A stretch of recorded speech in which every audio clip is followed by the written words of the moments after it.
हमने इसी जंतर मंतर पर 50 लोगों का मुंडन कराया था।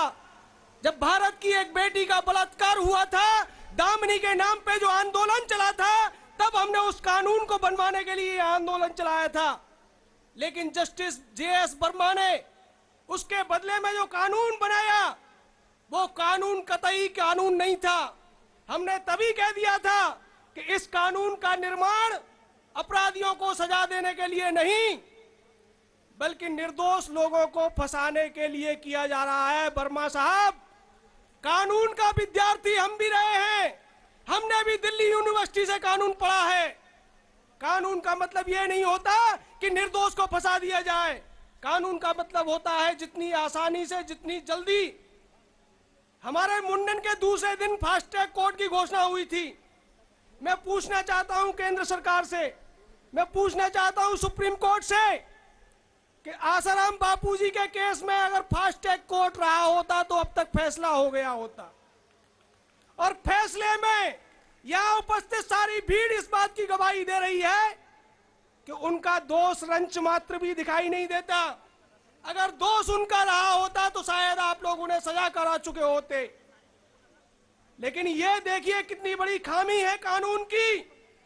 जो कानून इंडियन पीनल कोड अंग्रेजों ने अपनी सत्ता को बरकरार रखने के लिए बनाया था, 1857 की क्रांति के बाद बनाया था, जिससे इस हिंदुस्तान के लोगों को जेल में जबरदस्ती ठूंस के रखा जा सके।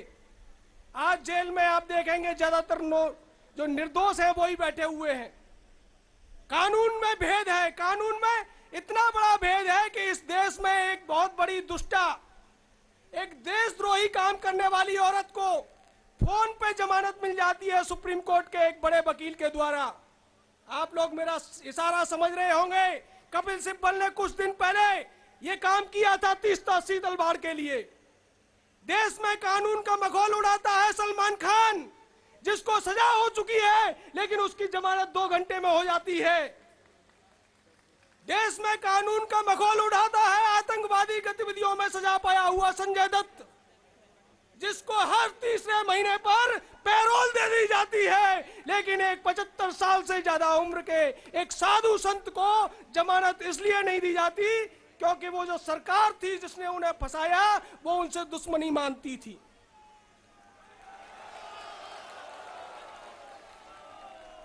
साथियों, इस देश में जमानत साध्वी प्रज्ञा सिंह ठाकुर को नहीं मिलती क्योंकि उसका कोई दोष नहीं है।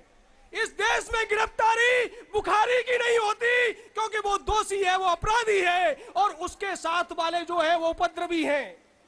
इनको डर ये है कि अगर बुखारी के ऊपर बलात्कार के सिद्ध आरोपों में अगर उन्होंने गिरफ्तारी की कोशिश की तो उसके साथ ही उपद्रव मचा देंगे।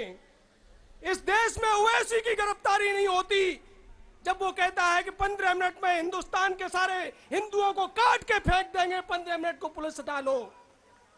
ये भेद है इस कानून का। और एक और बड़ी चीज सुनिए, जब याकूब मेनन जैसे घोषित अपराधी जिसको सुप्रीम कोर्ट ने जिसकी फांसी की सजा बरकरार रखी थी, उसकी जमानत के लिए हिंदुस्तान के इतिहास में, सुप्रीम कोर्ट के इतिहास में, भारतीय जुडिशरी के इतिहास में एक बहुत बड़ा मखौल हुआ। रात के 12 बजे अदालत लगी, रात के 12 बजे सुप्रीम कोर्ट खुलने का कहां से आदेश तुमको आया? ये किसकी ताकत के आगे झुकी थी सुप्रीम कोर्ट? ये देशद्रोहियों का पीछे से आवाज आ रही है और ये सबको पता